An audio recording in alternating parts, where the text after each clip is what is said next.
La preuve que les blocs de calcaire des pyramides sont artificiels, c'est que les nummulites qui les composent ne sont pas ordonnés, alors que ceux du calcaire naturel sont parfaitement alignés.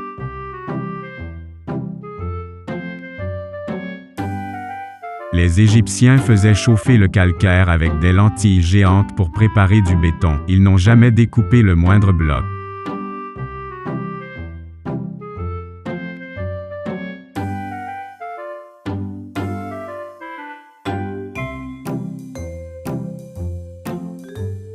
Les Égyptiens n'ont jamais taillé de statues, ils faisaient des moules en argile pour les couler dedans.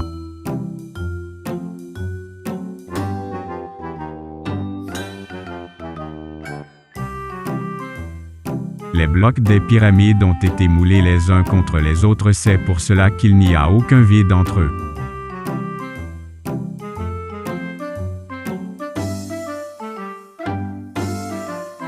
Les Égyptiens ne pouvaient pas tailler de vases en pierre dure, c'est impossible. Les vases étaient moulés.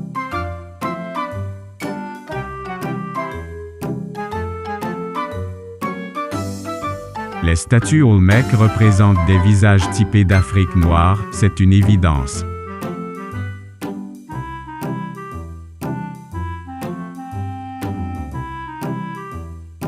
Si on fait fondre du granit, on obtient à nouveau du granit.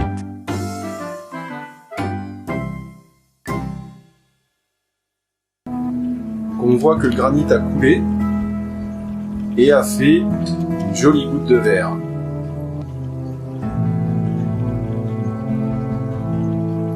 Voilà, bon, ben, l'expérience est réalisée. Laurent, ton avis sur la question en tant que témoin impartial? Mon avis, c'est que déjà il fallait un temps important pour réussir à fondre un bloc important de granit. Et le résultat, surtout, est un aspect vitreux. Et il n'a plus du tout l'aspect du granit originel qui était plutôt cristallisé. Et c'est vraiment...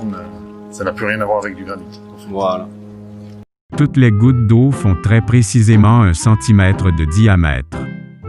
La première mesure consiste à faire des petites gouttes d'eau égales à une distance d'un goutte d'eau du sol au pinceau.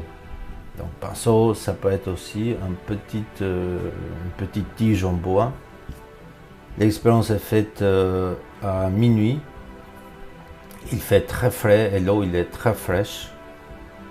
On va commencer à mesurer les gouttes d'eau avec une feuille simple.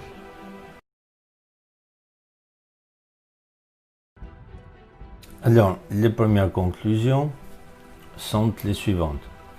Donc, 4 gouttes d'eau font 0,7 cm, 10 gouttes d'eau font 0,8 cm, 2, 85, 8, 0,9, 2,09, 9 gouttes seulement font 1 cm.